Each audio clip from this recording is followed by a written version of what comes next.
കേരളത്തിലെ പേരുകേട്ട ഒട്ടനവധി കൊമ്പന്മാർക്ക് മാത്രം ഭാഗ്യം ലഭിച്ചിട്ടുള്ള ഒന്നാണ് തൃശൂർ പൂരത്തിൽ തെക്കോട്ടിറക്കത്തിൽ തിടമ്പാനയാകാൻ കഴിയുക എന്നത്.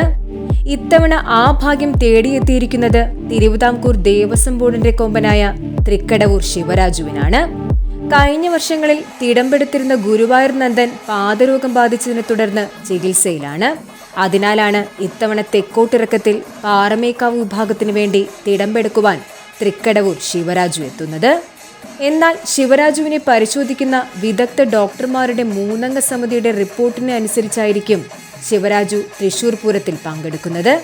മുൻപത്തെ ഡോക്ടറുടെ അഭിപ്രായത്തിൽ ശിവരാജുവിന് ദീർഘദൂര യാത്രകൾക്ക് അയക്കുന്നത് ഒഴിവാക്കണമെന്നത് ശിവരാജുവിനെ തൃശൂർ പൂരത്തിൽ പങ്കെടുപ്പിക്കുന്നത് അനിശ്ചിതത്തിലാക്കിയിട്ടുണ്ട്. എന്നാലും വിദഗ്ധ സമിതി ആനയെ പരിശോധിച്ച് ആനയുടെ ആരോഗ്യം തൃപ്തികരമാണെന്ന് കണ്ടെത്തിയാൽ മാത്രമേ തൃശൂർ പൂരത്തിൽ ശിവരാജു പങ്കെടുപ്പിക്കുവാൻ സാധിക്കുകയുള്ളൂ. തെക്കൻ നാട്ടിലും വടക്കൻ നാട്ടിലും നിരവധി ആരാധകരുള്ള ആനയാണ് തൃക്കടവൂർ ശിവരാജു. അതുകൊണ്ട് തന്നെ പൂരനഗരിയിൽ ശിവരാജുവിന്റെ സ്പർശനത്തിനായി കേരളത്തിലെ ഓരോ ആനപ്രേമികളും കാത്തിരിക്കുകയാണ്.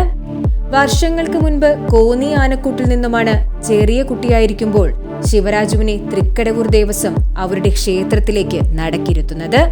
ശബരിമലക്കാട്ടിൽ നിന്ന് ലഭിച്ച ആനക്കുട്ടി ഇന്ന് ആരു കണ്ടാലും മോഹിച്ചു പോകുന്ന ആനച്ചന്തത്തിന്റെ അവസാന വാക്കായി കഴിഞ്ഞു.